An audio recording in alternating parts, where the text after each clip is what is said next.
Hello students, welcome to our YouTube channel Examosphere. उम्मीद है आप सब बिल्कुल ठीक होंगे एंड अच्छे से पढ़ाई कर रहे होंगे। आज बेसिकली हम theory and practice of democracy को कवर करने वाले हैं, जिसकी जो फर्स्ट यूनिट है वो आज मैं कवर करूंगी। शुरू करने से पहले इंपॉर्टेंट कुछ details. Public administration in India complete है constitutional value and fundamental duties, India's foreign policy, Indian government and politics.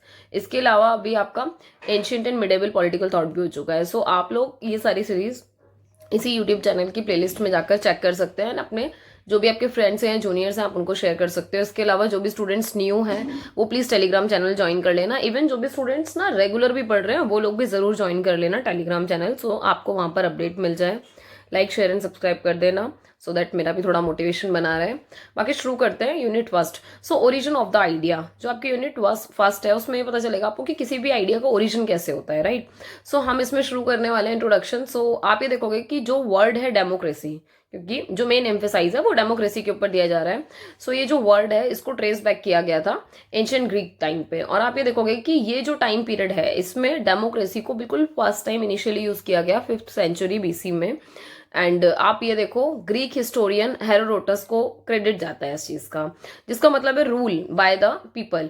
अब ये देखो कि हम एक नॉर्मल भी हम अपने एनसीईआरटी में पढ़ते थे ना कि डेमोक्रेसी का मतलब क्या होता है, वही लोगों के द्वारा, लोगों में से और लोगों पर शासन। बहुत सिंपल डेफिनेशन है। तो वही कि जिसमें लोग खुद से रूल करें, डेमोक्रेसी का सिंपल मतलब। अच्छा, ये जो क्रेसी है, आप ये समझ पा रहे हो कि ये जो वर्ड है क्रेसी, इसको आप कॉमनली और वर्ड्स में भी दिखाई पड़ता है। ये जैसे आप देखोगे for example autocracy, aristocracy, bureaucracy. So अब इसका क्या मीनिंग बनता है उसको एक बार डेमोक्रेसी के कॉन्टेक्स्ट में देखते हैं कि डेमोक्रेसी है जो वो ड्राइव्ड हुआ है the combination of two Greek word. So एक बात और है कि जब आप अपना आंसर प्रिपेयर करते हैं सो हमें ये पता होना चाहिए कि ये जैसे आप ग्रीक वर्ड देख रहे हो कि हाँ भाई इसमें ग्रीक वर्ड फॉलो अप हुआ है या फिर उस लैंग्वेज से निकला, तो उसको लिख के आना ताकि ना आपका आंसर बढ़िया बन जाए, थोड़ी सी क्वालिटी इनहैंस हो जाती है आंसर की। सो दो ग्रीक वर्ड हैं आपके, डेमोस जिसका मतलब होता है द पीपल, और क्रटोस मतलब होता है पावर या फिर टू रूल। डेमोक्रेसी में आप ये देखोगे इसका जो रियल मतलब निकल रहा है वो क्या है, रूल बाय द डेमोस, मतलब लोगों के द्वारा रूल करना। और मेनली आप यहाँ ये देखोगे कि जो ग्रीक ओरिजिनली इस टर्म को यूज करते थे ना, डेमोस को, वो यूज करते थे द पुअर के लिए या मैनी के लिए। यहाँ पुअर और मैनी से मतलब ये है कि जहां पर आम आदमी, आम जनता खुद से शासन करे, खुद से डिसीजन मेकिंग का पार्ट बने। ठीक है, सो यहाँ उसको फोकस करने की कोशिश की गई। पॉलिटिकल सिस्टम आज आप देखोगे कि बहुत वाइडली मतलब डिस्क्राइब किया गया, और हमने ये चीज देखी है कि भाई डेमोक्रेटिक जो आपकी कंट्री है या फिर डेमोक्रेटिक का जो टर्म है बहुत कॉमन हो गया है। तो ये जो टर्म है ना इसको बहुत वाइड वेराइटी ऑफ कॉन्टेक्स्ट में यूज किया जाता है। जैसे आपने देखा डेमोक्रेसी के बहुत सारे पार्ट्स हैं, लिबरल डेमोक्रेसी हो गया, सोशल डेमोक्रेसी, टोटलिटेरियन डेमोक्रेसी की बात हो रही है, राइट। अब आप ये देखो कि ये जो वर्ड है इसको कभी कभी ना नॉन पॉलिटिकल कॉन्टेक्स्ट में भी यूज किया जाता है।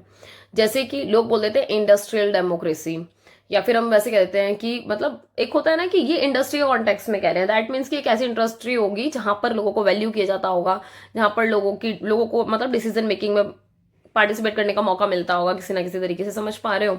सो ये क्या है, नॉन पॉलिटिकल कॉन्टेक्स्ट में भी यूज किया जाता है। अच्छा, इस कॉन्टेक्स्ट में मतलब जो जब हम ये चैप्टर पढ़ रहे हैं जिसमें ओरिजिन समझने की कोशिश कर रहे हैं, यहाँ पर ये जो टर्म डेमोक्रेसी है इसको टिपिकली डिनोट किया गया है method of collective decision making.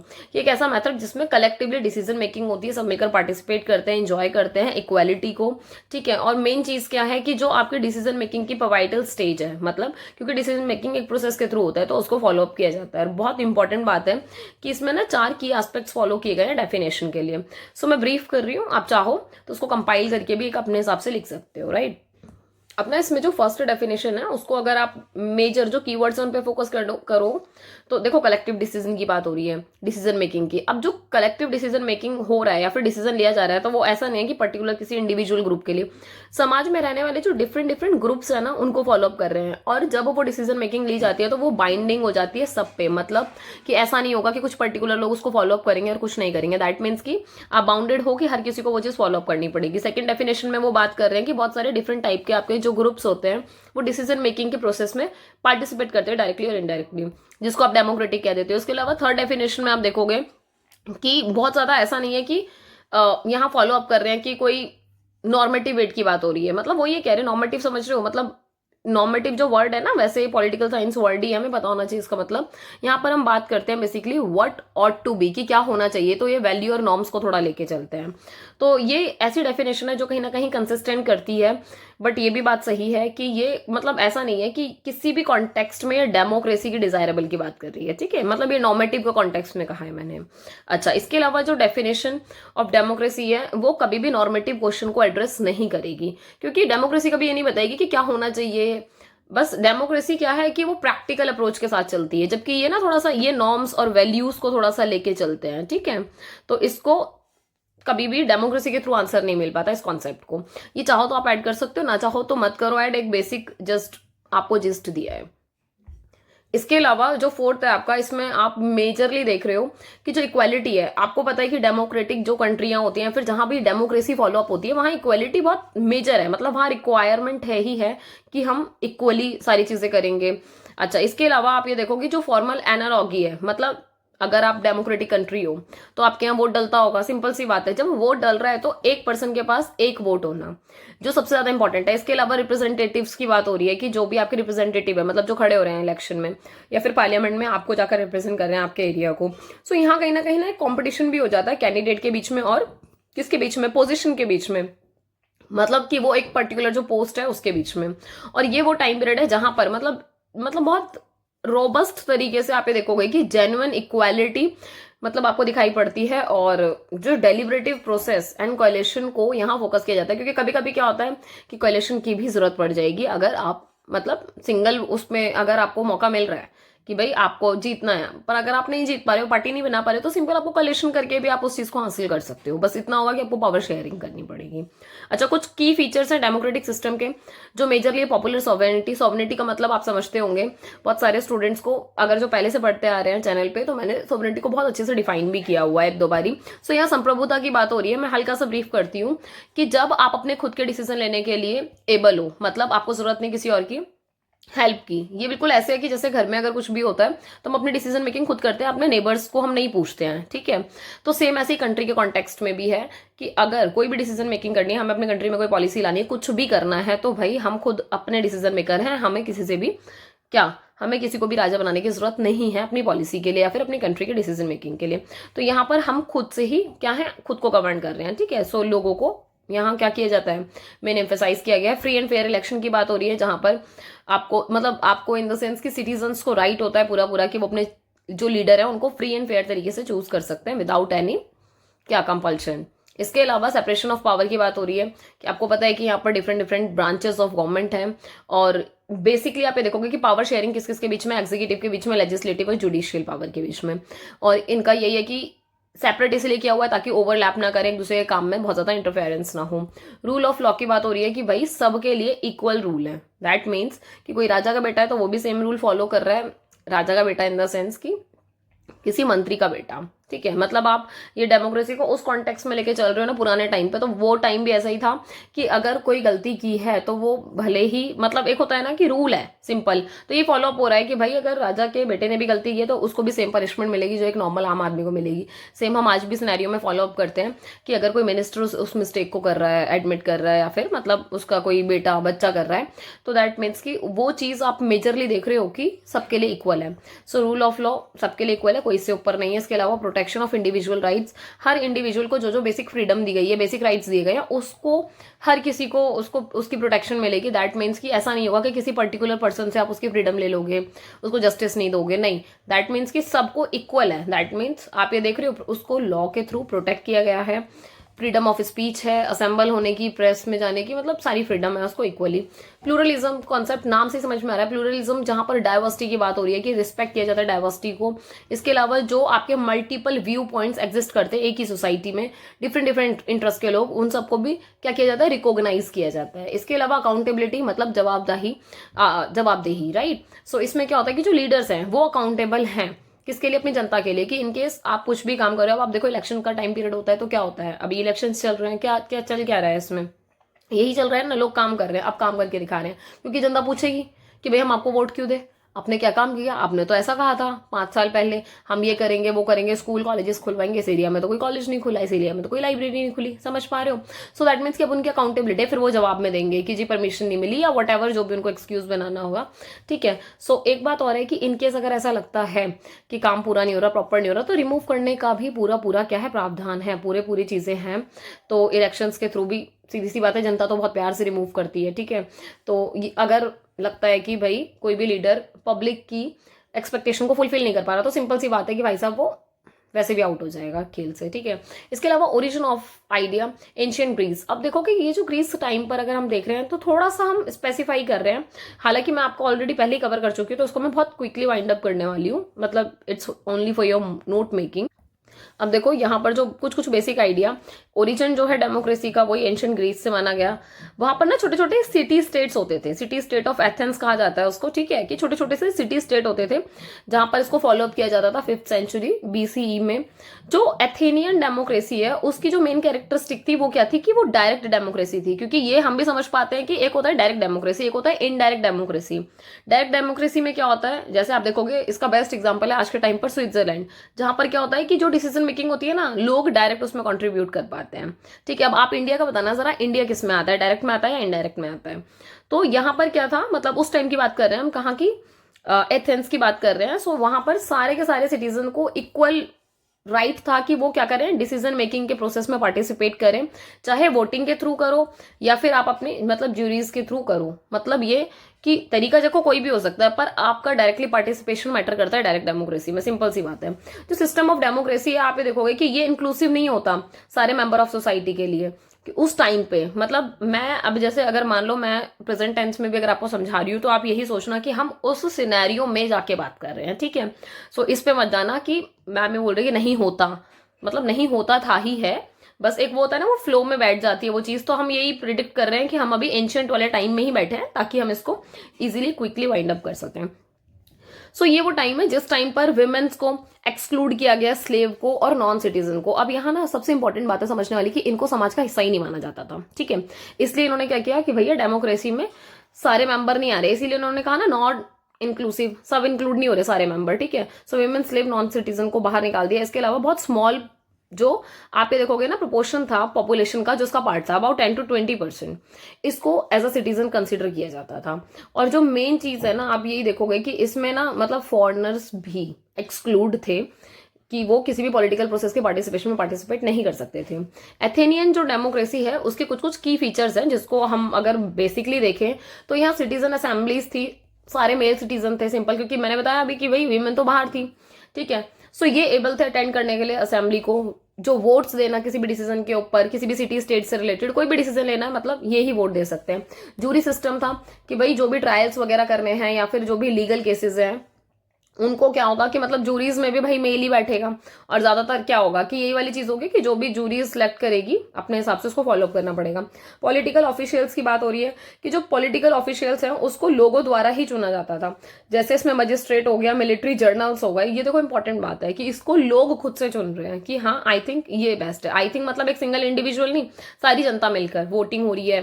ठीक है। और उसके थ्रू इस चीज को चुना जा रहा है। अच्छा, इसके अलावा ऑस्ट्रेसिज्म, आप ये देखो इसमें क्या होता है, एक ऐसा प्रोसेस होता है जिसमें सिटीजन को एक्साइल किया जाता है सिटी स्टेट से एक 10 साल के लिए पर्टिकुलरली।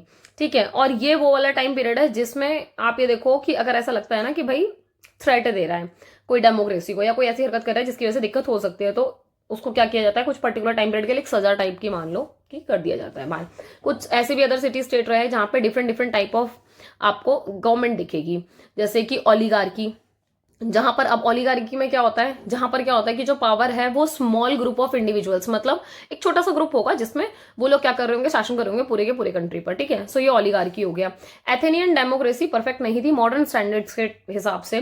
क्यों? क्योंकि आप देखो हम आज के हिसाब से, मतलब आज आप और मैं इस एरा में बैठकर हम ये कह सकते हैं कि एथेनियन डेमोक्रेसी बहुत बढ़िया थी, नहीं थी, क्योंकि विमेंस को काउंट नहीं किया गया, स्लेव को काउंट नहीं किया गया, जो नॉन एथेनियन है उनको पार्टिसिपेट करने का मौका नहीं दिया गया। सो कोई लॉजिक नहीं समझ में आता कि हाँ कि ये बिल्कुल परफेक्ट थी। So definitely it was not perfect.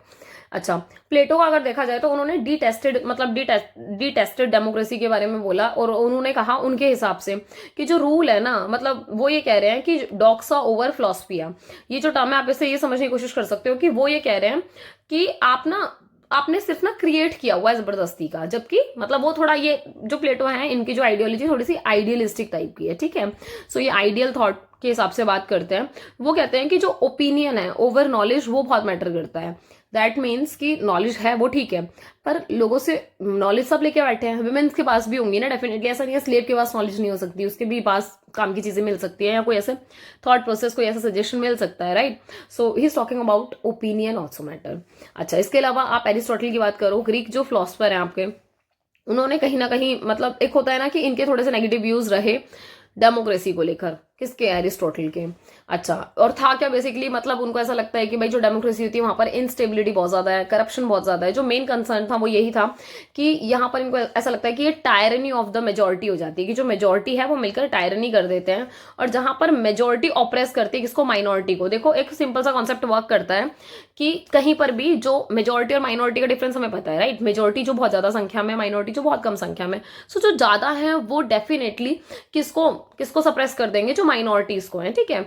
और उनका ये बिलीफ था कि ये कहीं ना अवॉइड करता है लिमिटिंग करने के लिए पावर को, क्योंकि जो मेजोरिटी है वो कहीं ना कहीं अपना ही रुतबा कायम करने की कोशिश करता है। तो ऐसे में बहुत ज्यादा जरूरी है कि चेक एंड बैलेंस को थोड़ा सा क्रिएट किया जाए, ताकि चीजें थोड़ी सी बैलेंस रहें, और ऐसा ना हो ना माइनॉरिटीज के साथ बहुत ज्यादा, मतलब एक होता है कि बहुत अत्याचार हो रहा है, उनको फॉलो अप नहीं किया जा रहा है, तो इन चीजों का थोड़ा ध्यान रखने की बात हुई। अच्छा, ये बात एक और है इसमें कि जैसे ही फॉल ऑफ एथेंस हुआ, मतलब एथेंस का पतन हो गया, अब इसके बाद जो कॉन्सेप्ट ऑफ डेमोक्रेसी है ना, वो आप ये देखोगे कि बहुत सेंचुरीज तक यूरोप में, मतलब एक होता है ना कि भुला दिया गया, बहुत ज्यादा फॉलो अप नहीं हुआ उस टाइम पे, क्योंकि बहुत ज्यादा वैल्यू ही नहीं मिली इसको, और ऐसा भी लगा कि शायद फेल हो गया है सिस्टम। सो ये वापस रिवाइव्ड होता है कब, जब एनलाइटनमेंट का पीरियड आता है इन 18th सेंचुरी, ठीक है।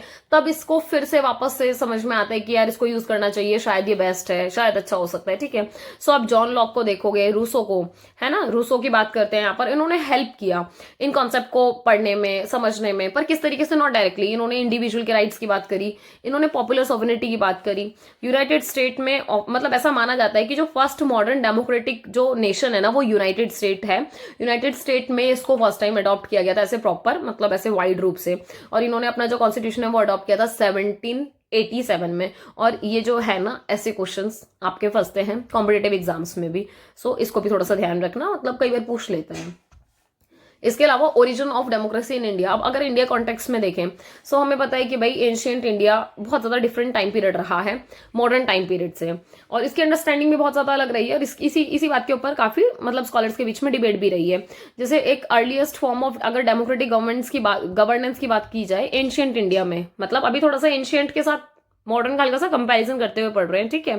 तो यहाँ पर क्या है कि वही कि पहले क्या होता था, सिस्टम ऑफ सभा होती थी, सभा समिति, ठीक है। और इनका क्या था, मतलब सभा समिति किसको बोल रहे हैं, असेंबलीज को बोल रहे हैं, लोगों की असेंबली को, जहां पर लोग मिलकर क्या करते थे, डिस्कस करते थे, अपने डिसीजन मेकिंग करते थे, कि भाई कोई भी ऐसा इश्यू आ गया जो इफेक्ट कर रहा है कम्युनिटी को, तो उसके ऊपर बैठकर क्या होगी, पूरी सभा लगाई जाएगी, पूरी सभा समिति के साथ डिस्कस किया जाएगा, सिंपल। अच्छा, अनदर फॉर्म ऑफ डेमोक्रेटिक जो गवर्नेंस है एंशियंट इंडिया में, पंचायत सिस्टम, ठीक है, ट्रेडिशनली चल रहा है। पंचायत में क्या, वही विलेज लेवल पर चलता है। यहाँ पर क्या होता है कि जो गांव में क्या किया गया है कि एक इंस्टीट्यूशन रिस्पॉन्सिबिलिटी दे दी गई है कि अगर कोई भी डिस्प्यूट है जो लगता है कि भाई गांव में है, तो मिलकर आप लोग ही क्या करोगे, रिजॉल्व कर लोगे इस डिस्प्यूट को, और प्रमोट करोगे सोशल वेलफेयर, कि ज्यादा से ज्यादा जनता की भलाई में कार्य किया जा सके। क्योंकि ये बात भी सही है कि गांव में जो लोग रह रहे हैं उनको जुडिशरी तक पहुंचने के लिए बहुत पैसा चाहिए, बहुत टाइम लगेगा, खेती बाड़ी कर रहा है इंसान, नहीं पहुंच सकता रोज रोज, राइट। तो उस चीज को और ईज करने के लिए कि जी गांव में ही पंचायत का सिस्टम हो गया, कोई परेशानी है, कोई तकलीफ है, कोई आपको लगता है कोई मुद्दा है जो डिस्कस करने लायक है, ठीक है, बिठाओ पंचायत, इश्यू सॉल्व करो, और क्या करो, लोगों की भलाई के लिए कार्य करो। अच्छा, ठीक है। इसके अलावा और क्या है कि ऐसा कहा जाता है उस टाइम पर कि ये जो था 5 इलेक्टेड मेंबर होते थे, इसमें 5, तभी पंचायत को 5 पंच, राइट। सो यहाँ पर 5 पंच होते थे जो रिस्पॉन्सिबल होते थे डिसीजन मेकिंग के लिए बिहाफ ऑफ विलेज। कहने का मतलब ये कि अगर किसी, मान लो 2 गांवों का ही कोई मुद्दा है, वाटर डिस्प्यूट है या कुछ भी XYZ, राइट, कि भाई हमें ये वाली परेशानी है, तो ऐसे में क्या होगा कि उस गांव के बिहाफ पर, सारे लोग तो आके नहीं बोलेंगे, तो वो जो पंच बैठे होंगे वो उनके बिहाफ पर डिसीजन मेकिंग देंगे। डेमोक्रेसी जो आप ये देखोगे पॉलिटिकल सिस्टम में, हम वैदिक पीरियड में भी इस चीज को देखते हैं, जैसे अराउंड 1500 BCE से 500 BCE का जो टाइम पीरियड है, इस टाइम पीरियड में ना हमें देखते हैं कि जो सोसाइटी है ना वो डिफरेंट डिफरेंट ना पार्ट्स में थोड़ी सी बढ़ गई थी, क्लैंस या फिर ट्राइब्स। आप ये देखो कि इसको हम मतलब उस टाइम पे जन के रूप में भी जानते थे, जहां पर मतलब इसका मतलब ये क्या है कि जहां पर रूल जो किया जाएगा किसके द्वारा किया जाएगा, काउंसिल ऑफ एल्डर्स के थ्रू, ठीक है, मतलब वो जो बड़ी परिषद है उसके थ्रू, जिसको हम सभा भी कह लेते हैं। अच्छा, इसके अलावा वैदिक पीरियड के बाद आप देखोगे कि जो डेमोक्रेसी इन सिविलाइजेशन है, मतलब आप ये देखो कि ये कहाँ आपको किस कॉन्टेक्स्ट में दिखाई देती, मतलब दिखाई पड़ी, जब इसको फाउंड किया गया रिपब्लिक्स इन एंशिएंट इंडिया। अब आप ये बात समझ रहे हो कि जब रिपब्लिक्स इन एंशिएंट इंडिया की बात कर रहे हैं तो ये ना कॉन्सेप्ट काफी पुराना है, क्योंकि हमें समझ में आता है कि इसकी स्टैब्लिशमेंट ही कहीं ना कहीं मतलब 6th सेंचुरी BC से भी पहले मानी जाती है। और ऐसा कह लो कि गौतम बुद्धा के जन्म से पहले की बात हो रही है, जिस टाइम पे महाजनपद थे। या फिर आप ये देखोगे, इसका बेस्ट एग्जांपल है वैशाली, जो कि बिहार में है, ठीक है, यहाँ किसी लड़की की बात नहीं हो रही तो कुछ मत हो जाना सारे, ठीक है, बिहार की बात हो रही है कि बिहार में जो जगह है वैशाली, वो उसका बेस्ट एग्जांपल है। अच्छा, इसके अलावा जो कॉन्सेप्ट ऑफ डेमोक्रेसी है एंशिएंट इंडिया में, यहाँ पर आप एक चीज और है, ये सारा ना हिस्टोरिकल बैकग्राउंड चल रहा है, ठीक है, तो इसको बहुत खुले दिमाग से समझने की जरूरत है। बहुत शॉर्ट में ब्रीफ करके सॉरी, बहुत शॉर्ट में ब्रीफ करके लिखा गया है इसको, राइट। सो एंशिएंट इंडिया में आप ये देखोगे कि आप आगे बढ़ते जाओ, फिर मिडेवल टाइम पीरियड आ रहा है, जैसे मौर्य टाइम पीरियड में भी आप ये देखोगे, या फिर अशोक का जो टाइम पीरियड था, वहां पर भी बहुत सारी ऐसी पॉलिसीज को इंप्लीमेंट किया गया जहां पर प्रमोट किया गया सोशल वेलफेयर को। पब्लिक पार्टिसिपेशन की बात हुई कि भाई गवर्नेंस में पब्लिक का पार्टिसिपेशन बहुत ज्यादा जरूरी है ताकि काम अच्छे से हो पाए, या फिर हम उनकी रूट्स को समझ पाए और कार्य कर पाए। ये भी बहुत ज्यादा इंपॉर्टेंट हो जाता है कि इन सिस्टम में ये जो डेमोक्रेटिक गवर्नेंस है, ये कहीं ना लिमिटेड करती है स्कोप को, और ये कभी कभी क्या होता है कि इक्वल रिप्रेजेंटेशन नहीं मिल पाता सोसाइटी के सभी मेंबर को। जैसे एग्जाम्पल दिया गया, क्योंकि इनिशियली तो इंडिया में भी चीजें फॉलो अप होती थी, तो विमेन हो गया, लोअर कास्ट जो इंडिविजुअल्स हो गए, उनको इस सिस्टम से एक्सक्लूड रखा गया था उस टाइम पे। मिडिवल टाइम पीरियड में इंडिया में हमने देखा बहुत सारे एम्पायर्स आए, बहुत सारे किंगडम्स आए जिन्होंने रूल किया, पर कुछ ऐसे भी थे जिन्होंने कुछ जो प्रिंसिपल थे ना डेमोक्रेटिक प्रिंसिपल, उनको प्रमोट किया। आई एम नॉट सेइंग कि सारे, सब कुछ नहीं था, पर कुछ पर्टिकुलर प्रिंसिपल्स को इन्होंने प्रमोट किया। कॉलोनियल पीरियड में अगर आप देखोगे इंडिया में, जो 18th सेंचुरी ऑनवर्ड्स माना जाता है, तो उसमें क्या हुआ, इरोजन हुआ डेमोक्रेटिक इंस्टीट्यूशन का, क्योंकि सारी की सारी पावर क्या हो गई, concentration of power in one hand, और वो वन हैंड क्या था, ब्रिटिश काउंसिल, ठीक है, तो पूरी की पूरी पावर तो ब्रिटिश काउंसिल के पास चली गई। तो 18th सेंचुरी में सब कुछ गड़बड़ हो गया, राइट, सब कुछ मतलब एकदम डिग्रेड हो गया डेमोक्रेसी से रिलेटेड। अब इंडिया की जो इंडिपेंडेंस है, मतलब वही कि पूरा हमें पता है कि पूरा स्ट्रगल चला, फिर 1947 में जब इंडिपेंडेंस अटेन की, तो फिर क्या हुआ, जब इंडिपेंडेंस अटेन करने से जस्ट पहले हमने अपने कॉन्स्टिट्यूशन वगैरह पे काम करना शुरू कर दिया, और एक न्यू डेमोक्रेटिक कॉन्स्टिट्यूशन अडॉप्ट हुआ, कब, मतलब पूरा 1950 में, ठीक है। अब ये वो टाइम पीरियड है जिसमें आप ये देखोगे कि कॉन्स्टिट्यूशन लागू होना चालू हो चुका है। दैट मीन्स कि अब हमारा खुद का कॉन्स्टिट्यूशन है, हम एक डेमोक्रेटिक कंट्री हैं।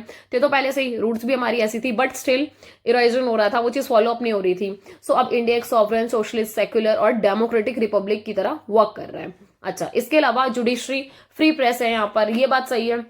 इंडिया में रेगुलर इलेक्शन होते हैं, क्योंकि भाई डेमोक्रेटिक कंट्री, रेगुलर इलेक्शन होना बहुत कॉमन है, ठीक है। लार्ज और डाइवर्स इलेक्ट्रेट है यहाँ पर।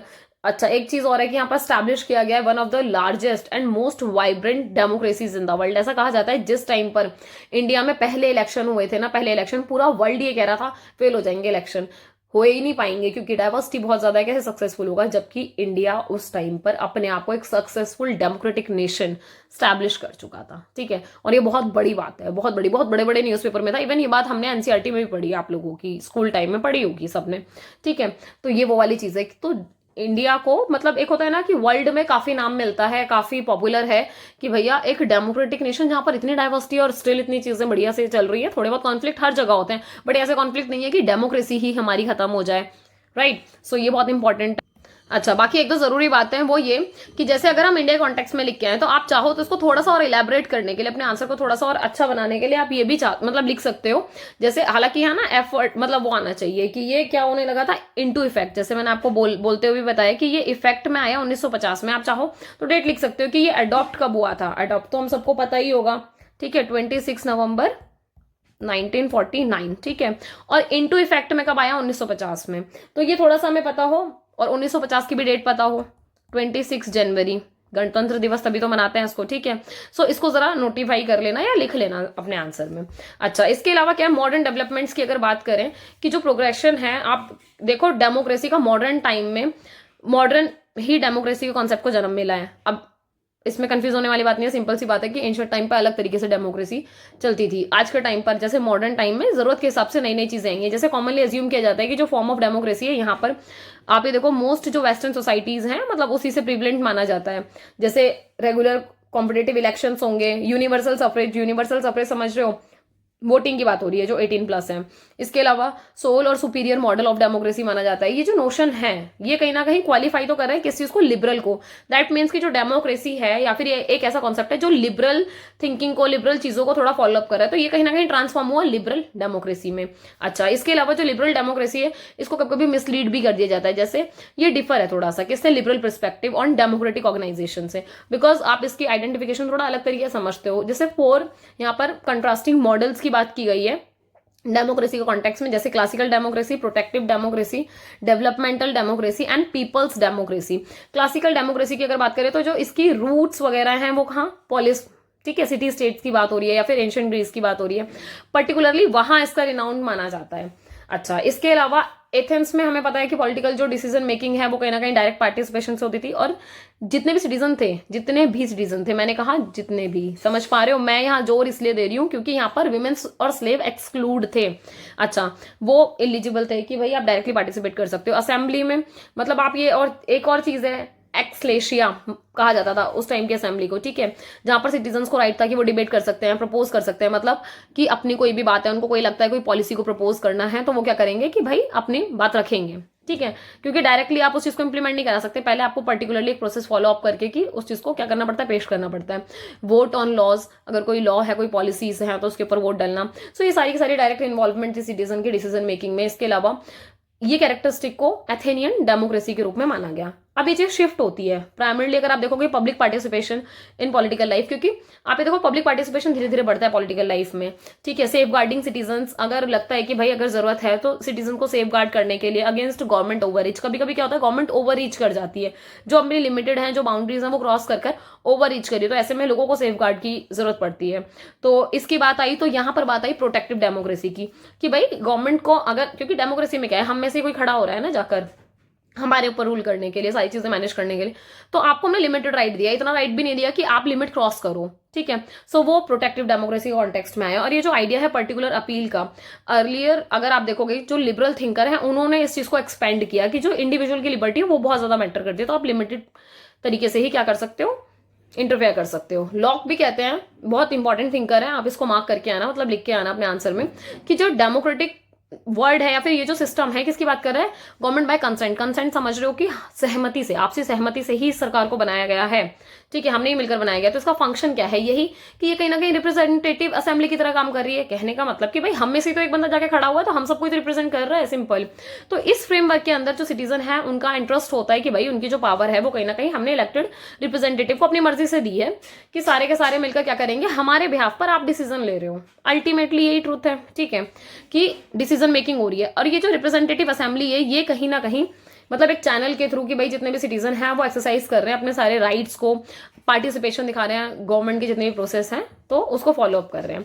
और यहाँ इस चीज पर भी एम्फेसाइज किया गया कि जो इंपॉर्टेंस है इंडिविजुअल की लिबर्टी की बहुत ज्यादा इंपॉर्टेंट है, क्योंकि इंडिविजुअल अपनी स्पीच रख सकता है, असेंबली में इकट्ठा हो सकता है, प्रॉपर्टी राइट की बात हो रही है कि भाई ये बहुत इंपॉर्टेंट चीजें हैं। इसके अलावा रिप्रेजेंटेटिव गवर्नमेंट हो गया, उनका जो मैकेनिज्म है वो बहुत ज्यादा मेजर रोल प्ले करता है कि वो अपने लोगों को ये सारी चीजें प्रोवाइड कराए।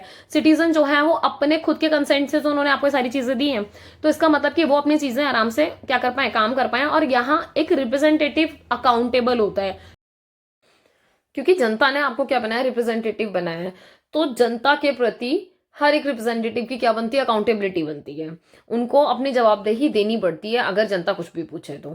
अच्छा, इसके अलावा जो प्राइमरी गोल है प्रोटेक्टिव डेमोक्रेसी का, उसमें क्या है कि जो आपके सिटीजन हैं आप उनको क्या करोगे, बेस्ट पॉसिबल जो भी वे होता है ताकि वो अपनी लाइफ को जी पाए अपने तरीके से, आप वो देने की कोशिश करोगे इसमें। सो यहाँ पर ये वही चीजें आ जाती हैं कि आप सेफ गार्ड प्रोवाइड कराओगे हर इंडिविजुअल को कि वो अपने हिसाब से अपनी लाइफ जी सकता है, आप इंटरफेयर नहीं करोगे लिमिट से ज्यादा।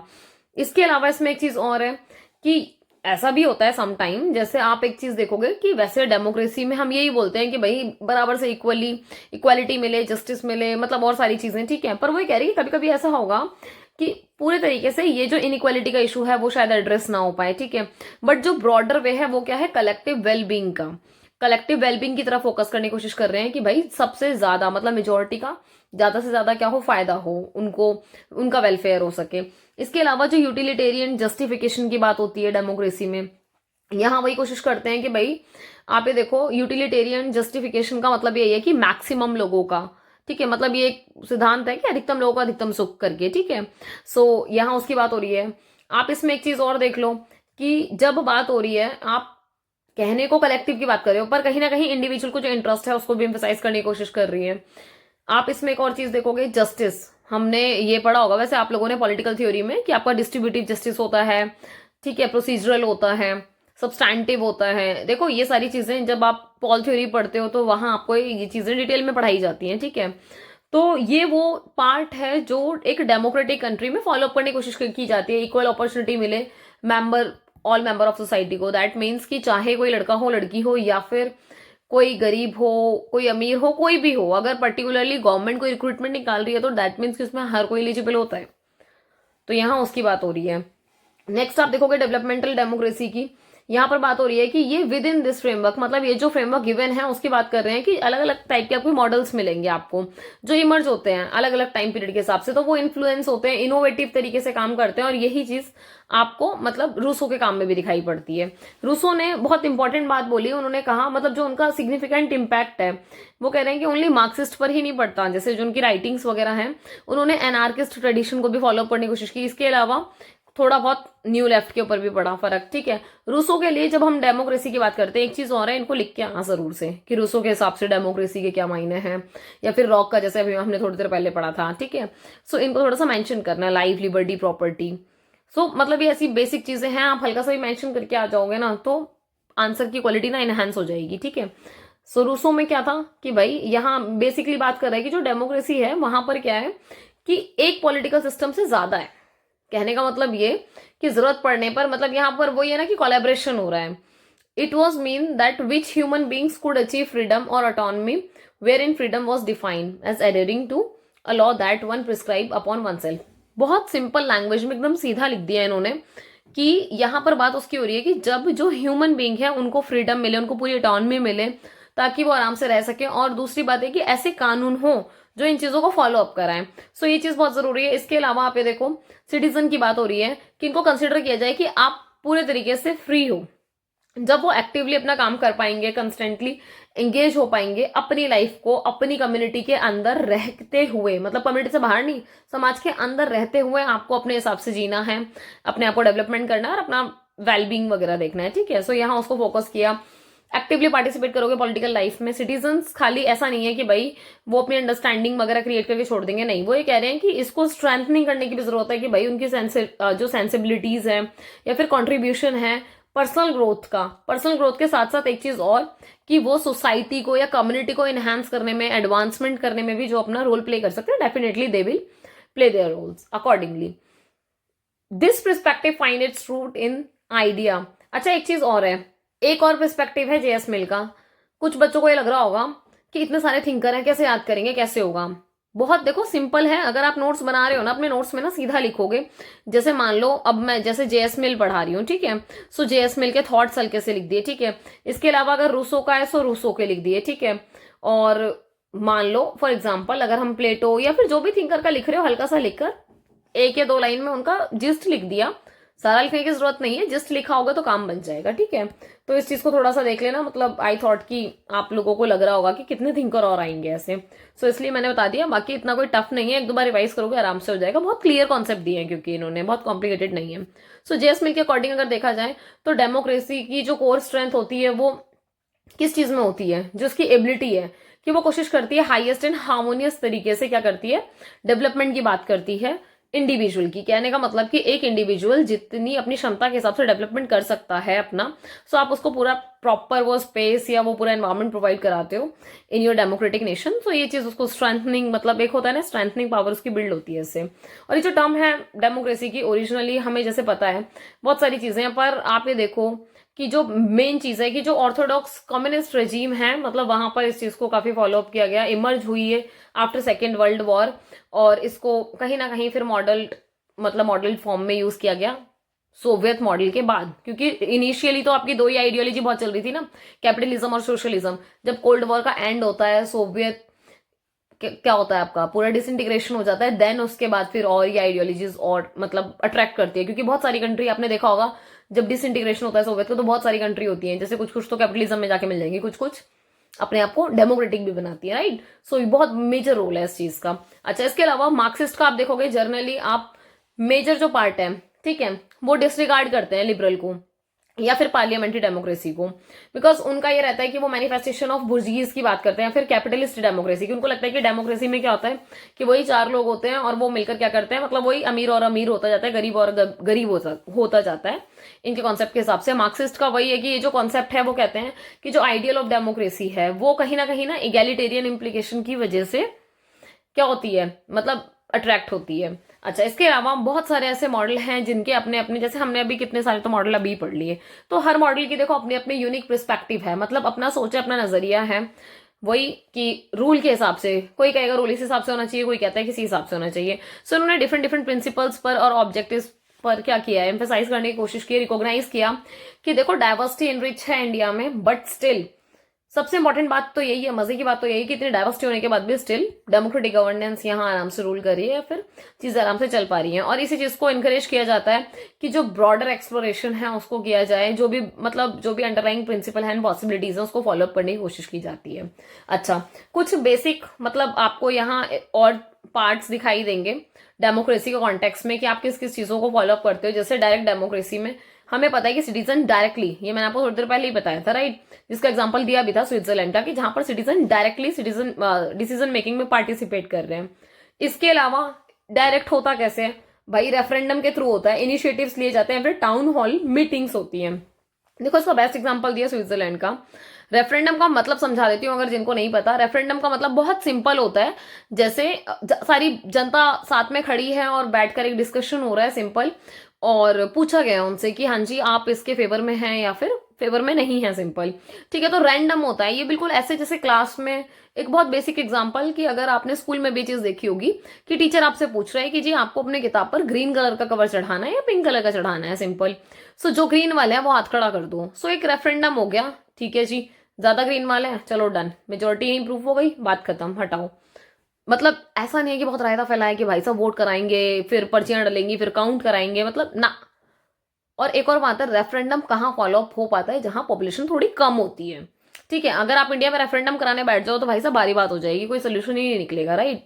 पर वहां पर पॉपुलेशन कम है, सो वहां पर ये क्या होता है, फॉलोअप होता है। सो इस चीज को समझने की कोशिश करो। उसके अलावा इलेक्ट्रॉनिक वोटिंग की बात हो रही है कि आज के मॉडर्न जो डेमोक्रेसीज हैं आज के टाइम पर आप ये देखोगे जिस भी कंट्री में डेमोक्रेटिक इलेक्शंस होते हैं वहां पर इलेक्ट्रॉनिक वोटिंग की जाती है, क्योंकि अब वो जमाना गया कि जब हम मतलब पेन पेपर के थ्रू हम क्या करते हैं, वोटिंग करते हैं, राइट। सो अब वो वाली चीज नहीं है। एक चीज और है, इलेक्ट्रॉनिक होने की वजह से थोड़ा ईजी हो गया और मोर एफिशिएंट हो गया है करने में, ठीक है। अच्छा, इसके अलावा मल्टीकल्चरलिज्म और डाइवर्सिटी की बात हो रही है। जो मॉडर्न डेमोक्रेटिक कंट्री है वहां पर ना सबसे इंपॉर्टेंट चीज है कि वहां पर ना एक पैटर्न ग्रो हो रहा है कि वो क्या कर रहे हैं कि जितनी भी डाइवर्सिटी उसको इंपॉर्टेंस देते हैं। क्योंकि देखो दो ही चीज होती है, अगर डाइवर्सिटी है तो आप खत्म कर दो डाइवर्सिटी को, नहीं तो आप उनको वैल्यू करो, सिंपल, ठीक है। सो मॉडर्न डेमोक्रेसी में वैल्यू किया जाता है इसको। और मल्टीकल्चरलिज्म की बात होती है। मल्टीकल्चरलिज्म जिनको नहीं पता उनके लिए एक छोटा सा एग्जाम्पल देके समझा देती हूँ कि यहाँ एक ऐसी कंट्री की बात हो रही है या फिर एक ऐसे एरिया की बात हो रही है जहां पर डिफरेंट डिफरेंट धर्म के लोग एक ही जगह पर रह रहे हैं। आराम से आप पूजा कर सकते हैं अपने धर्म के अनुसार, आराम से आप चीजें कर सकते हैं। इसका बेस्ट एग्जांपल है, हालांकि ये पॉलिटिकल साइंस में एक बहुत बड़ी थ्योरी भी है, ठीक है, हालांकि हम उसमें नहीं जाएंगे। विल किमलिका ने दी है थ्योरी और बहुत इंटरेस्टिंग है ये मल्टीकल्चरलिज्म वाली। इसमें एक है सैलेड बाउल मॉडल, ठीक है। सिर्फ याद रह जाए इसलिए समझा रही हूँ और एक्स्ट्रा नॉलेज के लिए भी। जैसे आपने देखा होगा सलाद की कटोरी होती है ना हमारी, जिसके अंदर हर तरीके की सलाद है, मतलब खीरा भी है, प्याज भी है, टमाटर भी है, गाजर भी है, मूली भी है। दैट मीन्स कि आप एक चीज देखोगे कि आपको ये सारी चीजें अलग अलग दिखाई पड़ रही हैं, इनमें किसी की भी आइडेंटिटी मिक्स नहीं हुई है। आप सैलेड बाउल में से खीरा अलग उठा सकते हो, ठीक है, मूली अलग उठा सकते हो, प्याज अलग उठा सकते हो, टमाटर अलग उठा सकते हो, इनकी अपनी आइडेंटिटी यही रहेगी, सिंपल सी बात है। तो इसको इस मॉडल का मतलब एक एग्जाम्पल की तरह सेट किया गया कि मल्टीकल्चरलिज्म जो है, जैसे कनाडा का एग्जाम्पल दिया जाता है, इंडिया का एग्जाम्पल दिया जाता है कि यहाँ पर देखो अलग अलग धर्म के लोग हैं और उनकी आइडेंटिटी कोई मिक्स नहीं हो रही है, वो अपनी एक पहचान रखते हैं, ठीक है, और अपने हिसाब से पूजा अर्चना जो भी है उनका तौर तरीके हैं, फेस्टिवल्स हैं, कर रहे हैं फॉलो अप अपना आराम से, ठीक है। और इसी के हिसाब से एक और इसके अपोज में है जो खीर वाला मॉडल होता है ना, उसमें क्या होता है, वो जो पुडिंग मॉडल है उसमें क्या कह रहे हैं कि जैसे आपने खीर बनाई तो उसमें चावल हो गया, चीनी हो गया, पानी हो गया, आप ये सारी चीजें ऐड कर देते हो ना। जब ये सारी चीजें ऐड हो जाती है तो क्या होता है, अब खीर बनने के बाद आप दूध अलग कर सकते हो, चावल अलग कर सकते हो, कच्चा चावल निकाल दोगे क्या, उसमें से नहीं होगा, मीठा निकाल दोगे क्या, चीनी निकाल दोगे, भाई सब नहीं हो पाएगी। दैट मीन्स कि वहां पर क्या हुआ, आइडेंटिटी मिक्स हो गई है। समझ पा रहे हो, अब आपकी खुद की आइडेंटिटी नहीं रही है। ऐसी भी बहुत सारी कंट्रीज के एग्जांपल हैं। सो ये बेसिक एक डिफरेंस था। आई थॉट कि आप लोगों को पता होना चाहिए था बीइंग पॉलिटिकल साइंस स्टूडेंट। सो मैंने यहाँ एक एग्जांपल देकर आपको क्लियर किया। ओके, इसके अलावा और क्या है, आगे कंटिन्यू करते हैं। बहुत सारी ऐसी कंट्री हैं जिन्होंने ऐसी पॉलिसीज को प्रमोट किया, मतलब इंप्लीमेंट किया है कि वो प्रमोट कर सकें डाइवर्सिटी को और इंश्योर कर सकें। एक चीज और है, जब डाइवर्सिटी को आप प्रमोट कर रहे हो, सो जो माइनॉरिटी ग्रुप्स है, माइनॉरिटी ग्रुप समझ लो जो संख्या में कम है ना, उनकी वॉइस कहाँ तक पहुंच सके, सरकार तक पहुंच सके, उनके लिए पॉलिसीज बनाई जा सके, उनको सेफ फील कराना, उनका वेलफेयर करना बहुत जरूरी है, राइट। इसके अलावा डिसेंट्रलाइजेशन की बात हो रही है। डिसेंट्रलाइजेशन समझ लो जब पावर का बंटवारा हो जाता है प्रॉपर लेवल पर, ठीक है। इसका बेस्ट एग्जांपल है पंचायत इंडिया में, ठीक है। सो डिसेंट्रलाइजेशन में जब ट्रांसफर हो जाता है पावर का, जैसे सेंट्रल गवर्नमेंट से लोकल गवर्नमेंट की तरफ, ठीक है, और अदर बॉडीज की, इसका बेस्ट एग्जांपल पंचायत था। आप चाहो तो फॉर एग्जांपल पंचायत करके लिख के आ सकते हो, ठीक है। आंसर और इनहेंस हो जाता है। सोशल मीडिया बहुत पावरफुल टूल बन गया है क्योंकि ये कहीं ना कहीं प्रमोट करता है डेमोक्रेसी को, ठीक है। और जो सिटीजन पार्टिसिपेट भी करते हैं इसके थ्रू, क्योंकि लोग बहुत ज्यादा अवेयर हो गए हैं सोशल मीडिया का, और एक ऐसा प्लेटफॉर्म है जो अलाउ करता है सिटीजन को कि वो शेयर करते हैं अपनी इन्फॉर्मेशन को, अपने आइडियाज को, मोबिलाइज भी करते हैं, जो भी मतलब सपोर्ट करते हैं किसी चीज को, कई बार अपोज भी करते हैं। और ये सारी की सारी चीजें ऐसी हैं जहां पर मतलब कहीं ना कहीं गवर्नमेंट अकाउंटेबिलिटी होल्ड करती है ऐसे में। इसके अलावा डेलिब्रेटिव डेमोक्रेसी की बात हो रही है। ये एक ऐसा फॉर्म ऑफ डेमोक्रेसी है जहां पर किस चीज पर बहुत ज्यादा फोकस किया जाता है, या फिर इन्फॉर्म सबसे ज्यादा इन्फॉर्म किया जाता है, क्या, रिस्पेक्टफुल पब्लिक डेलिब्रेशन। मतलब कि जो भी आप ये देखो कि विचार विमर्श की बात हो रही है कि भाई मतलब जितने भी लोग हैं उनकी जो मतलब जहां भी जरूरत पड़ रही है डिस्कशन वगैरह किया जा रहा है, लोगों को इन्वॉल्व किया जा रहा है ताकि लोग मिलकर आकर काम करें, बात करें, डिबेट्स करें और उसके हिसाब से फिर बढ़िया पॉलिसी निकल के आए। पार्टिसिपेटरी बजटिंग की बात हो रही है। यहाँ पर क्या होता है कि सिटीजन्स जो हैं वो डायरेक्टली इन्वॉल्व हैं डिसाइड करने के लिए कि किस तरीके से जो पब्लिक का फंड है ना, वो स्पेंड किया जाना है। क्योंकि देखो आप टैक्स के थ्रू भर रहे हो फंड, बट उसको स्पेंड कैसे करना है, कैसे क्या करना है, सो वो थोड़ा सा पार्टिसिपेटरी बजट के थ्रू फिक्सिंग की जाती है। इसके अलावा ओपन गवर्नमेंट की बात हो रही है। यहाँ पर वही कि government more transparent, open government है तो मतलब ओपन का मतलब समझ जाओ कि ट्रांसपेरेंसी बहुत ज्यादा है, अकाउंटेबिलिटी, जहां पर ट्रांसपेरेंसी होती है वहां अकाउंटेबिलिटी भर भर की होती है। क्योंकि सारा ट्रांसपेरेंसी का मतलब ये शीशे के आर पार दिखाई दे रहा है, तो आपको सीधा पता चल रहा है कि सरकार ने कहाँ पैसा खर्च किया, कहाँ क्या कर रहे हैं। तो अगर कुछ भी गड़बड़ होती है आप तुरंत पूछोगे और सरकार को जवाब देना है, ठीक है। सो ये अकाउंटेबिलिटी की बात हो गई। एक्सेसिबल टू सिटीजन्स, मतलब कि वो एक हायरार्की नहीं रहेगी कि जी अगर आपको मिलना है या आपको सरकार से कुछ पूछना है तो एक पैटर्न फॉलो करना है, आप डायरेक्टली जाकर भी पूछ सकते हो। अच्छा, इसके अलावा इसमें और क्या इंक्लूड किया जाता है कि जो भी गवर्नमेंट का डेटा अवेलेबल है, मतलब गवर्नमेंट जो भी काम कर रही है वो पब्लिक के लिए अवेलेबल होगा। इसके अलावा वो गवर्नमेंट की जो मीटिंग्स वगैरह है उनका एक्सेस देते हैं लोगों को, जो डॉक्यूमेंट्स हैं उनको उनका एक्सेस मिलता है हमें, ताकि अगर मान लो मुझे कोई स्टडी करनी है, कोई रिसर्च करना है, सो मैं क्या करूंगी, जाकर इन डॉक्यूमेंट्स को एक्सेस कर सकती हूँ बहुत इजीली, ठीक है, अपना दिखा करके हाँ भाई मैं एक रिसर्चर हूँ, एक स्कॉलर हूँ and I just want to do this this this, so वो अलाउ करेंगे। सो ऐसे में क्या होता है कि एक सिटीजन जो है वो कहीं ना कहीं डायरेक्टली और इनडायरेक्टली इस चीज के जो डिसीजन मेकिंग का प्रोसेस है उसमें अपनी इन्वॉल्वमेंट शो करता है। फेमिनिस्ट डेमोक्रेसी में अगर आप देखोगे ये भी एक फॉर्म ऑफ डेमोक्रेसी है जिसमें एम्फेसाइज किया जाता है जेंडर इक्वालिटी की बात हो रही है। दैट मीन्स वुमेन पार्टिसिपेशन पर बहुत ज्यादा फोकस किया जा रहा है कि जब डिसीजन मेकिंग हो रही है तो आप वुमेन्स के भी व्यूज को जान लो। क्योंकि मान लो आप कोई पॉलिसी बना रहे हो वुमेन के लिए और उसमें अगर वुमेन ही नहीं है तो आप वो एस्पेक्ट समझ ही नहीं पाओगे। सो दैट मीन्स कि हमें क्या करना पड़ेगा, हमें उसमें वुमेन का जो पॉइंट ऑफ व्यू को जानने के लिए वुमेन की डिसीजन मेकिंग बहुत ज्यादा इंपॉर्टेंट हो जाती है। इसके अलावा यहाँ उनको रिकॉग्नाइजेशन मिलता है क्योंकि जब वो रिकॉग्नाइज होंगी वुमेन, सो कहीं ना कहीं वुमेन को मार्जिनलाइज माना जाता था ट्रेडिशनली, क्योंकि वुमेन पहली बात तो सोसाइटी का पार्ट नहीं मानी जाती थी, सिटीजनशिप नहीं थी, एक टाइम ऐसा भी रहा। धीरे धीरे धीरे धीरे मतलब वही स्ट्रगल करते करते सोसाइटी का पार्ट बनी है, बहुत सारी चीजें हैं, पर स्टिल मार्जिनलाइज रहती थी। क्यों? क्योंकि पार्टिसिपेट नहीं होता था, वोटिंग राइट्स नहीं थे। तो जो डेमोक्रेटिक स्ट्रक्चर है उसमें बहुत सारे चेंजेस आए और यहाँ प्रमोट किया गया कि भाई जेंडर इक्वलिटी बहुत ज्यादा जरूरी है, वुमेन्स के राइट बहुत जरूरी है। और ये ऐसी चीजें हैं जो आपको मीनिंग और सिग्निफिकेंस दिखाता है लिबरल डेमोक्रेसी का। एक चीज और है, ये जो बेसिक चीजें हैं इसमें, कि जो आप ये देखोगे कि जो लिबरल डेमोक्रेसी है ना वो कहीं ना कहीं डिसएग्रीमेंट भी करता है कई कई थ्योरीज का और डिफरेंट डिफरेंट इंटरप्रिटेशन। एक बात और, मान लो कोई थ्योरी पढ़ी आपने, ठीक है, आप उस थ्योरी का कोई और मतलब निकाल सकते हो, मैं कोई और मतलब निकाल सकती हूँ, क्योंकि यहाँ पर आप अपनी समझ से उसको इंटरप्रेट करेंगे। इंटरप्रेट का मतलब यही होता है कि आपने अपनी समझ के हिसाब से उसका मतलब जाना, मैंने अपने हिसाब से अपना मतलब जाना, ठीक है। सो यहाँ डिफरेंट डिफरेंट इंटरप्रिटेशन होती है, अलग अलग पर्सपेक्टिव्स, नजरिए नजर आते हैं। बहुत सारी ऐसी थ्योरी हैं जहां पर आप देखोगे कि इनको एनालाइज किया जाता है, और जो आप अंडरस्टैंडिंग क्रिएट करते हो लिबरल डेमोक्रेसी, वो बहुत जरूरी है, क्योंकि आप उसमें प्लूरलिज्म, एलिटिज्म, कॉर्पोरेटिज्म, न्यू राइट्स की बात हो रही है, मार्क्सिज्म की बात हो रही है, भाई साहब इन सबको भी तो जानोगे ना धीरे धीरे करके, क्योंकि ये तो स्टेज है ना। ऐसा नहीं है कि आपने एक थ्योरी पढ़ ली और बात खत्म। आप जब एक थ्योरी पढ़ते हो तो फिर लगता है कि अच्छा इस वाली थ्योरी ने कहा, अच्छा इसको क्रिटिसाइज किया तो उसने अपना क्या पॉइंट ऑफ व्यू दिया। सो इस तरीके से चीजें चलती हैं। सो इन सबकी जो इंटरप्रिटेशन है वो कहीं ना कहीं एक अलग नजरिया देती है हम सबको। बहुत सारे आप ये देखोगे इंप्लीकेशन हैं जो लिबरल डेमोक्रेसी के हैं, वो डिस्कस किए भी जाते हैं। जैसे हम कुछ कुछ डिस्कस कर लेते हैं, प्लूरलिज्म की बात हो रही है। अच्छा एक बात और है कि ये आंसर ना आपका फुल लेंथ के हिसाब से प्रिपेयर हो रहा है, ठीक है। शॉर्ट नोट में आता है तो जो बेसिक चीजें हैं वो लेके आएंगे। सो प्लूरलिज्म की बात हो रही है, तो यहाँ जो थ्योरिस्ट है वो आर्ग्यू करते हैं कि जो लिबरल डेमोक्रेसी वो इंश्योर करता है वही कि जेन्युइन और हेल्दी डिस्पर्सल पॉलिटिकल पावर हो। सोसाइटी जो है वो मतलब आपको पता है डिफरेंट इंटरेस्ट के हिसाब से बनी है, सो इनका कंपीटिंग भले ही आपस में रहेगा, पर मेन चीज ये कि आप एक ऐसा प्लेटफॉर्म प्रोवाइड कराओगे जहां पर वो एक्सप्रेस कर सकें खुद को, नेगोशिएट कर सकें अपने जो भी इंटरेस्ट है उनके साथ जरूरत के हिसाब से। एलिटिज्म की बात हो रही है, अगर आप इन कंट्रास्ट टू प्लूरलिज्म देखोगे तो एलिट जो थ्योरी होती है वो कहीं ना कहीं पॉलिटिकल पावर पर ही कंसंट्रेटेड होता है। उनका उनका ध्यान ये रहता है कि हम ज्यादा से ज्यादा पावर को बढ़ाएं। और एक और बात है, जो एलिट होते हैं वो संख्या में कम होते हैं, स्मॉल होते हैं। सिंपल सी बात है कि जो शासन करता है भाई साहब वो संख्या में कम ही होएगा ना, सारे लोग शासन करने लग जाएंगे तो फिर कैसे शासन हो पाएगा।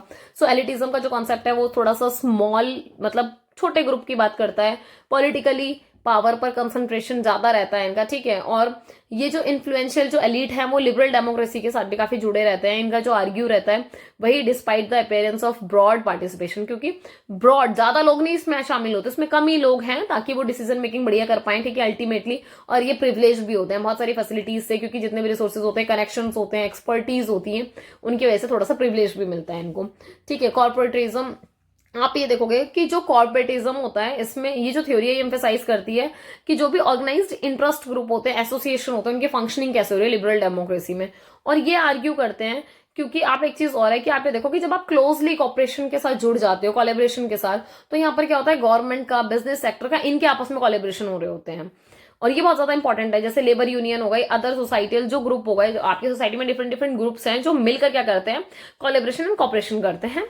इसके अलावा न्यू राइट्स की बात करें तो ये कहीं ना कहीं मतलब जो लिबरल डेमोक्रेसी है उसको क्रिटिक ऑफर करता है, क्योंकि पर्टिकुलरली वही देखा जाता है कि जो रिलेशन है या फिर जो भी लिमिटेशंस हैं वो कहीं ना नेगेटिव कॉन्सिक्वेंसेस क्रिएट करते हैं, मतलब नेगेटिव परिणाम देता है। सो न्यू राइट जो थ्योरी है वो कहीं ना कहीं क्वेश्चन कर रही है कि एफिशिएंसी मतलब क्या क्षमता है डेमोक्रेटिक प्रोसेस की, किस तरीके से ये जो कंसर्न है इनका वही कि जो शॉर्ट टर्म की हम डिसीजन मेकिंग कर लेते हैं, या फिर पॉपुलिज्म की बात कर रहे हैं, पोटेंशियल इरोजन की बात कर रहे हैं, वो कह रहे हैं कि ये कहीं ना जो हमारे समाज की जो ट्रेडिशनल वैल्यूज है ना उन सबको गिरा रही हैं या फिर उन सबको डिप्लीट कर रही हैं।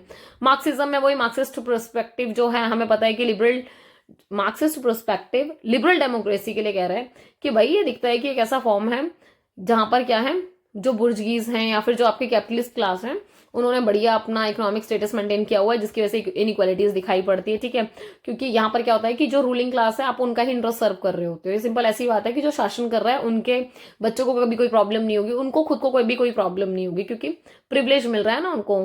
तो ये वो वाली बात है। इसके अलावा मार्क्सिस्ट जो थ्योरिस्ट हैं वो इस बात को आर्ग्यू करते हैं कि जो पॉलिटिकल इक्वालिटी है वो कभी भी मतलब को एग्जिस्ट नहीं कर सकती इकोनॉमिक इनइक्वालिटी के हिसाब से, समझ रहे हो। मतलब अगर पॉलिटिकल इक्वालिटी चाहिए तो इकोनॉमिक इनइक्वालिटी आएगी, मतलब ये चीजें एक साथ एग्जिस्ट नहीं कर पाएंगी। अच्छा, इसके अलावा अब एक और मतलब इंपॉर्टेंट कॉन्सेप्ट था प्रोसीजरल एंड सब्सटेंटिव अकाउंट्स। आप ये देखोगे जो प्रोसीजरल डेमोक्रेसी है वो रेफर कर रहा है मतलब वही डेमोक्रेटिक सिस्टम में जहां पर एम्फेसाइज किया जा रहा है प्रोसीजर पर, नाम से पता चल रहा है, रूल्स पर, क्या प्रोसेस है, जो भी आपकी ऑनगोइंग गवर्नमेंट है वो काम कर रही है, क्या स्पेसिफिक आउटकम निकल के आ रहा है, क्या पॉलिसीज फॉलो हो रही हैं। और इस टाइप की जो आप देखोगे डेमोक्रेसी है वो कहीं ना कहीं स्ट्रांगली इंफेसाइज करती है फ्री और फेयर इलेक्शन पर, रूल ऑफ लॉ फॉलो होना चाहिए, इंडिविजुअल के जो राइट्स है उनको प्रोटेक्शन मिलनी चाहिए, और इसके अलावा फ्रीडम की बात होती है। इस टाइप की जो डेमोक्रेसी है वो बहुत ज्यादा इंपॉर्टेंट है, क्योंकि जो प्रोसीजरल जो प्रोसेस होता है वो फेयर होता है। इसके अलावा इम्पार्शियलिटी ऑफ इंस्टीट्यूशन, आप ये देखोगे कि जो भी प्रॉब्लम्स होती हैं, ठीक है, हर प्रॉब्लम को कैसे सॉर्ट आउट करते हैं, अकाउंटेबिलिटी के थ्रू, क्योंकि जो अकाउंटेबिलिटी के लिए स्पेशल इलेक्टेड ऑफिशियल्स को बिठाया गया है, ठीक है। और ये जो प्रोसीजरल डेमोक्रेसी है वही जो आपका डेमोक्रेटिक सिस्टम है उसका बहुत इंपॉर्टेंट पार्ट है, क्योंकि फेयर तो है ही, साथ साथ क्या है, ट्रांसपेरेंट प्रोसीजर है rather than specify policy outcome. क्योंकि देखो स्पेसिफिक होगा तो बहुत नैरो हो जाएगा। वो ये कह रहे हैं कि बिल्कुल ट्रांसपेरेंट है, इंश्योर करते हैं कि भाई आपका पॉलिटिकल सिस्टम है जो वहां पर आपके जो राइट्स वगैरह हैं या फिर इंडिविजुअल की फ्रीडम है उसको लेजिटिमाइज किया जाएगा, प्रॉपर रूल एंड रेगुलेशन के थ्रू आपको वो चीज मिलेगी। जब प्रोसीजरल डेमोक्रेसी की बात कर रहे हैं तो ये बहुत वाइटल रोल प्ले कर रहा है डेमोक्रेटिक वैल्यूज को अपहोल्ड करने में, ठीक है। कि अगर भाई किसी भी कंट्री में डेमोक्रेटिक वैल्यूज बची रहेंगी तो दैट मीन्स कि वहां पर प्रोसीजरल डेमोक्रेसी फॉलो अप हो रही होगी। पर कुछ कुछ चैलेंजेस भी दिखाई पड़ते हैं, जैसे कुछ इश्यूज हैं, जैसे वोटर को सप्रेस किया जाता है, इलेक्टोरल फ्रॉड किया जाता है और वही इन्फ्लुएंस किया जाता है पॉलिटिक्स को पैसे के आधार पर, ठीक है। सो यहाँ पर कहीं ना कहीं जो फेयरनेस है या फिर जो इंटीग्रिटी ऑफ इलेक्टोरल प्रोसेस है वो थोड़ा डाउन चला जाता है। एडिशनली आप ये देखोगे इसको ये भी क्या क्रिटिसाइज किया जाता है कि ये लिमिट करता है आउटकम के ऊपर, ठीक है। और ये जो इसका जो पोटेंशियल है वो परपेचुएट करता है इनइक्वालिटी और मार्जिनलाइजेशन के। अच्छा एक चीज और है, वो ये कह रहे हैं कि जो इनइक्वालिटी और मार्जिनलाइजेशन की बात कर रहे हैं वो ये कह रहे हैं कहीं ना कहीं इस प्रोसेस में ये ना चाहते हुए भी साइडलाइन हो ही जाते हैं। अच्छा अब ये आपका नेक्स्ट पार्ट है सब्सटेंटिव डेमोक्रेसी वाला। वो हमारा कौन सा था, प्रोसीजरल था। ये एक ऐसा फॉर्म ऑफ डेमोक्रेसी जिसमें आउटकम की बात कर रहे हैं कि भैया आउटकम जो स्पेसिफिक आउटकम है, जो अचीवमेंट है उस पर फोकस कर रहे हैं कि जैसे सोशल इकोनॉमिक इक्वालिटी हो गई, अगर आप प्रोटेक्शन दे रहे हो इंडिविजुअल के राइट्स को, ठीक है। सो प्रमोशन की भी बात करो, उनको वैल्यूज आइडियल्स को, ठीक है। जैसे प्रोसीजरल डेमोक्रेसी में किस पर था फोकस, फेयरनेस पर, ट्रांसपेरेंसी पर, कि डिसीजन मेकिंग में सारी चीज होनी चाहिए। जबकि सब्सटेंटिव में क्या है, वो एक्चुअल रिजल्ट की बात कर रहे हैं कि भैया आउटकम की बात करो सीधा सीधा, कि जो डिसीजन लिया आपने सोसाइटी के ऊपर क्या आउटकम क्या निकल के आया, क्या इंपैक्ट निकल के आया, तो इसकी बात कर रहे हैं। तो ये थोड़ा सा कंपैरेटिवली है, अच्छा है, बस शॉर्ट एंड क्रिस्प है इसको लिखाना। इसके अलावा इंक्लूड करते हैं कि जो फेयर और इक्वल रिप्रेजेंटेशन है गवर्नमेंट में, इसके साथ साथ प्रमोट करते हैं कि सिविक एजुकेशन, ठीक है। इसके अलावा इंगेजमेंट एनकरेज करते हैं, जो ब्रॉडर पार्टिसिपेशन है डिसीजन मेकिंग में, ज्यादा से ज्यादा लोग पार्टिसिपेट करें, अपनी एडवाइजेस दे। सब्सटेंटिव जो डेमोक्रेसी है वो एम करता है कि खाली फेयर और ट्रांसपेरेंट नहीं, वो कहता है ये तो होगा ही होगा। इसके अलावा और क्या होगा कि जो सर्टेन वैल्यूज हैं, भाई आप ये भी तो देखो, आपने फॉलो अप किया तो आउटकम क्या निकल के आया, क्या सच में वो आउटकम निकल के आया, क्या सच में जस्टिस मिला, क्या सच में एक ऐसी सोसाइटी स्टैब्लिश हो पाई जो इक्विटेबल है या इक्वेलिटी के आधार पर स्टैब्लिश हुई है। सो यहाँ उन सब की बात होती है। इसके अलावा सिग्निफिकेंस ऑफ सब्सटेंटिव डेमोक्रेसी की बात हो रही है। सो यहाँ बात कर रहे हैं कि एम्पावरमेंट की बात हो रही है, ह्यूमन के डेवलपमेंट की बात हो रही है। सो सब्सटेंटिव जो डेमोक्रेसी है वो एम्पावर कर रहा है इंडिविजुअल को, रिकॉग्नाइज करके उसके राइट्स को, उनको अपॉर्चुनिटीज देकर, ताकि वो अपना होलिस्टिक डेवलपमेंट, होलिस्टिक समझ रहे हो, पूरा ओवरऑल डेवलपमेंट कर पाए। और ऐसे में जो सिटीजन है मतलब वही एक्टिवली पार्टिसिपेट करते हैं, शेप करते हैं अपनी खुद की लाइफ को, और अपने खुद की वही सेंस ऑफ ऑनरशिप आती है ना लोगों में कि हाँ यार ये मेरा अपना है, हाँ ये मेरी कंट्री, हाँ ये मेरे राइट है, हाँ ये मेरा अधिकार है, उस टाइप से। सोशल जो क्वेश्चन है या फिर इंक्लूजन की बात हो रही है, सो यहाँ पर प्रायोरिटाइज किया जाता है सोशल जस्टिस को कि भैया सोशल जस्टिस मिले हर हाल में, इक्वालिटी हो। सब्सटेंटिव डेमोक्रेसी हेल्प करती है इस ब्रिज को क्रिएट करने में ताकि प्रमोट हो सके सोशल कोहेशन। इसके अलावा ये एक्नॉलेज करते हैं, रिस्पेक्ट करते हैं डाइवर्सिटी को, अलग अलग लोगों की, इंश्योर करते हैं कि भाई सबकी आवाज सुनी जाए और उसको वैल्यू किया जाए। स्टेबिलिटी और कॉन्फ्लिक्ट रेजोल्यूशन की बात है तो सब्सटेंटिव डेमोक्रेसी सर्व करता है कि हाँ भाई स्टेबिलिटी और कॉन्फ्लिक्ट रेजोल्यूशन को फॉलो अप करना है, एड्रेस करते हैं जो भी प्रॉब्लम है उसका रूट कॉज का है, एटलीस्ट रूट्स पता चले, क्योंकि रूट पे जाके काम करेंगे तभी चीजें होंगी। तभी प्रमोट करते हैं इंक्लूसिव डिसीजन मेकिंग को, और रिड्यूस करते हैं जितने भी जो अनरेस्ट है या फिर वायलेंस, जो ऐसी एक्टिविटीज हैं असामाजिक, उनको रिड्यूस करने की कोशिश करते हैं, ठीक है। लेजिटिमेसी और ट्रस्ट की बात हो रही है। सो जो सब्सटेंटिव डेमोक्रेसी है वो इनहेंस करते हैं लेजिटिमेसी को और ट्रस्ट को पॉलिटिकल सिस्टम में। इम्प्लीमेंट जब हम बात करते हैं, जब ये सब्सटेंटिव डेमोक्रेसी इंप्लीमेंट होता है तो भाई साहब इसमें भी चैलेंजेस आते हैं, ऐसा नहीं कि इसमें चैलेंज नहीं आएंगे, ठीक है। यहाँ पर भी वही प्रॉब्लम मनी का देखो मेजर है, कॉमन है कि भाई साहब मनी हर जगह डाइवर्ट होके हर जगह मैनिपुलेट कर सकता है पॉलिटिक्स को, ठीक है। इसके अलावा कॉर्पोरेट का जो इंटरेस्ट है उसकी वजह से चीजें आती हैं, ठीक है। कंसंट्रेशन ऑफ पावर, भाई वही पावर सबको चाहिए, ठीक है। तो इसकी वजह से भी कई बार जो सोशल जस्टिस है या फिर इंक्लूसिव गवर्नेंस है वो परस्यूट हो जाती है। मतलब कहीं ना कहीं एक होता है ना कि वो उस तरीके से वर्क नहीं करती जिस तरीके से सोचा गया होता है। अच्छा कंटेम्प्रेरी इनोवेशन इन डेमोक्रेसी की बात करें, सो यहाँ पर वही है कि ये डेमोक्रेसी में रेफर कर रहे हैं न्यू आइडियाज को, न्यू प्रैक्टिसेस को जो इमर्ज हुई है रिसेंट ईयर में। मतलब टाइम के हिसाब से चीजें या जरूरत इमर्ज होती है ना, तो यहाँ उन चीजों को थोड़ा सा फॉलोअप करने की कोशिश की गई है, इंप्रूव करने की कोशिश की गई है कि कैसे डेमोक्रेटिक गवर्नेंस को आप इंप्रूव कर सकते हो, कैसे बढ़ा सकते हो पब्लिक पार्टिसिपेशन को डिसीजन मेकिंग में। अच्छा ये नया कॉन्सेप्ट सुन सकते हो आप, मतलब या फिर नहीं पता होगा बहुत लोगों को, ई डेमोक्रेसी।